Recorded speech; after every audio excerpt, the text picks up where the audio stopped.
అందరికీ నమస్కారం అండి.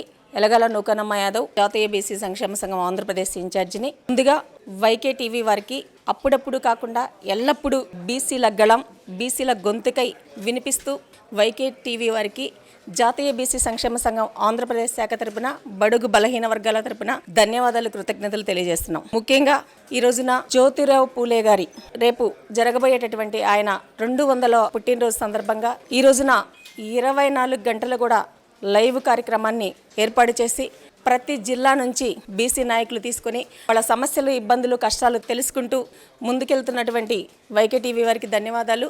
అలానే జ్యోతిరావు పూలే గారు బడుగు బలహీన వర్గాల ఆశాసు జ్యోతి, అలాగే ఎల్లవేళలా బీసీల కోసం ఆలోచించి విద్యే విలువైన సంపద, విద్య లేకపోతే అవివేకం వల్ల అనైతికత, వెనకబడుతనం వల్ల అణగారిన వర్గాల వారు అణచివేయపడతారని ఎంతో ఆలోచించి తన జీవిత భాగస్వామి అయినటువంటి సావిత్రిబాయి పూలే గారికి విద్యాబుద్ధులు నేర్పించి ఈ దేశంలోనే మొదటి ఉపాధ్యాయునిగా తీర్చిదిద్ది అనేక మంది నిమ్న వర్గాల వారికి, బడుగు బలహీన వర్గాలకి విద్యను దానం చేసి ఆనాడు ఒక చైతన్యాన్ని రగిలించినటువంటి జ్యోతిరావు పూలే గారికి ధన్యవాదాలు, కృతజ్ఞతలు తెలియజేస్తాను. అప్పుడప్పుడు కాదు, ఎల్లప్పుడూ బీసీల కోసం మీ వైకే టీవీ.